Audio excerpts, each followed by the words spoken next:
Hi friends, welcome to Annam's Recipes. இன்னைக்கு இந்த வீடியோவில் நம்ம வீட்டில் டெய்லி சாதம் மீந்து போகும் இல்லையா, அதை வச்சு இந்த மாதிரி சூப்பராக வடகம் போடலாம். நம்ம வந்து கூழ் காய்ச்ச வேண்டாம், மாவு அரைக்க வேண்டாம், எதுவுமே பண்ண வேண்டாம். ஒரு கப்பு சாதம் இருந்தால் போதும், இந்த மாதிரி சூப்பராக வடகம் போடலாம். வாங்க இப்போ எப்படி போடலான்னு பார்ப்போம். நீங்களும் சுவையாக சமைக்கணுமா, எங்கள் மசாலா பொடிகளை யூஸ் பண்ணி பாருங்கள். அதெல்லாம் வாங்கணுன்னா ஸ்க்ரீனில் வர்ற வெப்சைட்டுக்கும் வாட்ஸ்அப் நம்பருக்கும் போய் ஆர்டர் பண்ணிங்கன்னா நீங்கள் வேணுங்கிறத வாங்கிக்கலாம்.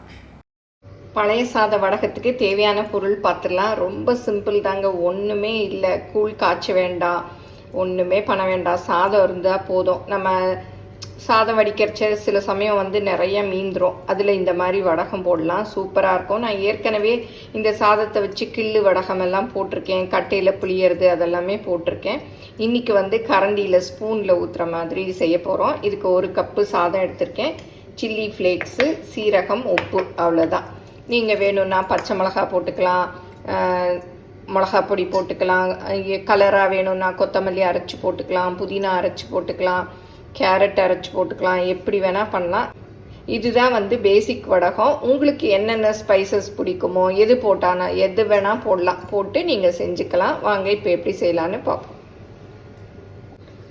சாதம் சாப்பிட்டுட்டு மீதி இருக்கும் இல்லையா, அதில் வந்து தண்ணி ஊற்றி வச்சிடணும், அவ்வளோதான். இதை வந்து தண்ணி இல்லாமல் கொஞ்சம் ஊற்றிக்கணும். இந்த தண்ணியை வந்து ஊற்றி அரைச்சிக்கலாம். ரொம்ப தண்ணியாகவும் இருக்கக்கூடாது, ரொம்ப திக்காகவும் இருக்கக்கூடாது. நான் அரைச்சிட்டு காமிக்கிறேன்.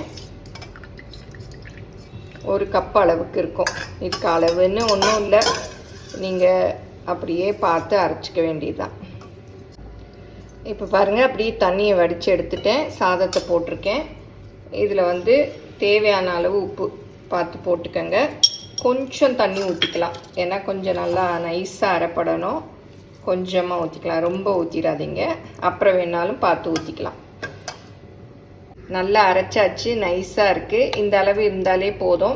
நான் வந்து சாதம் வடிக்கிறதுனால ரொம்ப தண்ணி இழுக்கலை, அப்படியே நான் கொஞ்சம் தான் ஊற்றுனேன் பாருங்கள். மீதி தண்ணி கூட அப்படியே இருக்குது. அதனால் தண்ணி மாத்திரம் பார்த்து ஊற்றிக்கோங்க. ரொம்ப தண்ணியாக இருந்ததுன்னா வடகம் துணியிலேருந்து எடுக்க வராது, பொரிக்கவும் வராது, நொணுங்கி போயிடும். நீங்கள் குக்கரில் வடிக்கிறதுனா அதுக்கு பார்த்து கொஞ்சம் தண்ணி ஊற்றிக்கோங்க. இந்த மாதிரி இருக்கணும், நல்லா பாருங்கள், பரப்ப வர்ற மாதிரி இருக்கணும். இதை வந்து இந்த பாத்திரத்துக்கு மாற்றிக்கலாம். பாருங்கள், நல்லா நைஸாக அரைப்பட்டுருச்சு.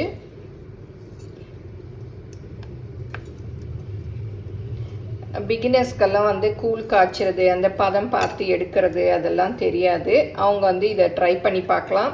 ஆனால் முதல்ல ட்ரை பண்ணுறச்ச கொஞ்சமாக ட்ரை பண்ணி பாருங்கள், அப்புறம் வந்து நிறையா பண்ணலாம். எப்போவுமே அதே தான், ஏன்னா முதல்லையே நிறையா பண்ணிவிட்டு நல்லா வரலைன்னா அப்புறம் கஷ்டமாக இருக்கும். அதனால் சும்மா ஒரு கப்பு சாதத்தை பண்ணி பாருங்கள், இது ரொம்ப ஈஸி தான்.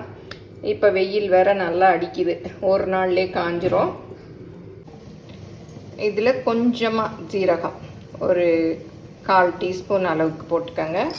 அப்புறம் சில்லி ஃப்ளேக்ஸு, முதல்ல ஜீரகத்தை போட்டிங்கன்னா வெள்ளையாக இருக்காது, அதனால் கடைசியாக போட்டுக்கோங்க. உங்களுக்கு காரம் எவ்வளோ வேணுமோ அதை பார்த்து போட்டுக்கலாம். இப்போ இதை நல்லா மிக்ஸ் பண்ணி விட்டுறணும். இது அப்படியே ஒரு துணியில் ஊற்ற வேண்டியதுதான். கையில் எடுத்து ஊற்றுறதுனாலும் ஊற்றலாம், இந்த மாதிரி ஸ்பூனில், சின்ன ஸ்பூன், இந்த மாதிரி எதில் வேணுமோ ஊற்றிக்கலாம், எவ்வளோ சைஸ் வேணுமோ. நீங்கள் டைரெக்டாக மாடியில் போய் ஊற்றுறதுனாலும் ஊற்றலாம், துணி விரிச்சிட்டு. நான் வந்து கொஞ்சம் இருக்கிறதுனால இந்த மாதிரி பிளேட்டில் ஒரு துணியை விரித்து இங்கே வீட்டுக்குள்ளேயே ஊற்ற போகிறேன். நீங்கள் நிறைய இருந்தால் டைரெக்டாக மாடியில் போய் ஊற்றிக்கலாம். இந்த மாதிரி சின்ன சின்னதாக ஊற்றணும்.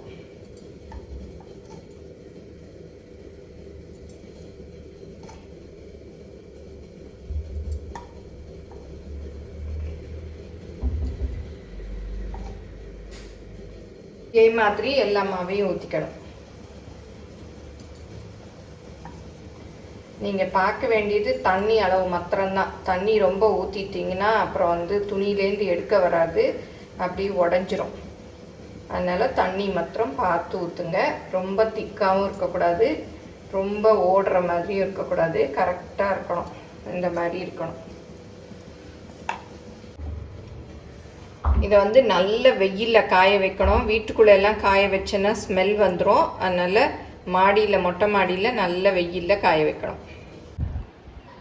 இந்த மாதிரி டைரக்ட் சன்லைட்டில் வச்சிடணும். நேர வெயில் பட்டால் தான் நல்லா காயும்.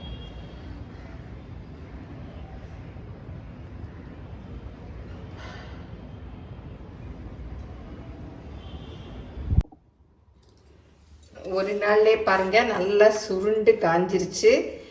நீங்கள் வந்து என்ன பண்ணணுன்னா, முக்கியமாக இந்த மாதிரி திக்காக இருக்கக்கூடாது. தண்ணியாக இருந்தால் தான் இந்த மாதிரி வரும். திக்காக இருந்தால் இந்த நடுவில் எல்லாம் வெடிச்சிரும். அதை மாத்திரம் பார்த்துக்கங்க. ரொம்ப திக்காக ஊற்றினீங்கன்னா இந்த மாதிரி வராது. இப்போ திருப்பி போட்டு தண்ணி தெளித்து எடுத்துக்கலாம். லைட்டாக தண்ணி தெளிச்சுட்டு அப்படி கொஞ்சம் ஊறிடுச்சுன்னா நல்லா எடுக்க வந்துடும்.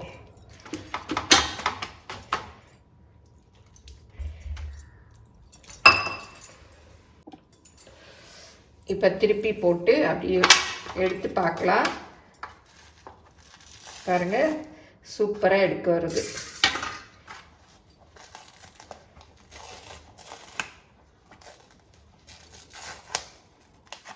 நல்லா எடுக்க வருது பாருங்க.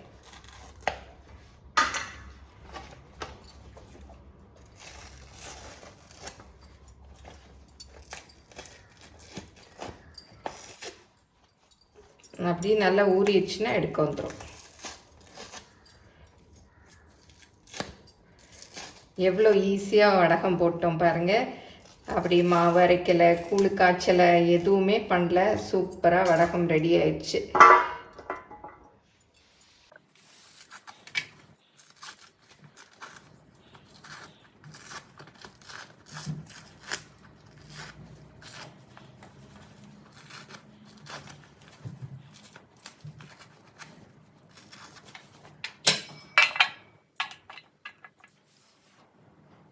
பாருங்கள், எல்லாத்தையும் உரிச்சு எடுத்தாச்சு. என்னோடய சில்லி ஃப்ளேக்ஸ் கடையில் வாங்கினது, அது பெருசாக இருக்கிறதுனால அப்படி அந்த கலர் ஊறி இருக்கு. இதை திரும்பவும் வந்து நம்ம வெயிலில் நல்லா காய வைக்கணும்.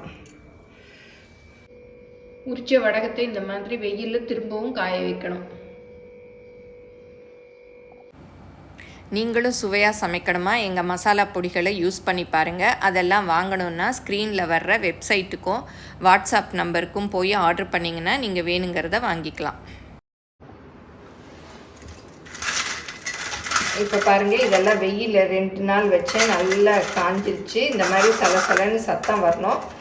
மீந்து போன சாதத்தை வேஸ்ட் பண்ணாமல் பாருங்கள், சூப்பராக வடகம் போட்டாச்சு. இப்போ இதெல்லாம் எப்படி இருக்குன்னு இப்போ என்ன காஞ்சிருச்சான்னு போட்டு பார்க்கலாம். நல்லா காஞ்சிருச்சு பாருங்கள். வடகம் நல்லா பொரிஞ்சிருச்சு.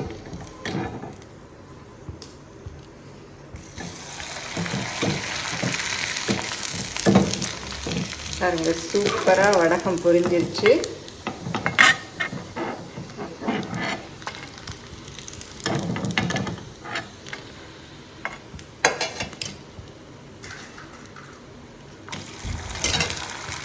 இந்த மாதிரி ப்ரெஸ் பண்ணி விட்டிங்கன்னா வளையாமல் அப்படி வந்துடும்.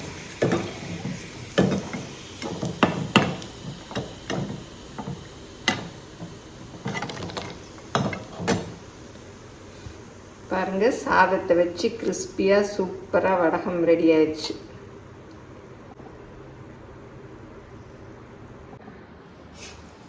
பாருங்கள், வடகம் போட்டாச்சு. நல்லா பொரிச்சும் பார்த்தாச்சு. எவ்வளோ நல்லா வந்திருக்கு பாருங்கள். இதில் நீங்கள் முக்கியமாக கவனிக்க வேண்டியது என்னென்னா, நல்ல தண்ணி மாதிரி இருக்கணும். ரொம்ப தண்ணியாகவும் இருக்கக்கூடாது, ரொம்ப திக்காகவும் இருக்கக்கூடாது. போட்ட உடனே வெயிலில் வச்சு காய வச்சிடணும். ஃபேன்லாம் இதை காய வைக்க முடியாது. நல்ல வெயில் இருந்தால் தான் காய வைக்க முடியும். சூப்பராக வந்திருக்கு பாருங்கள். நல்லா வந்திருக்கு வடகம்.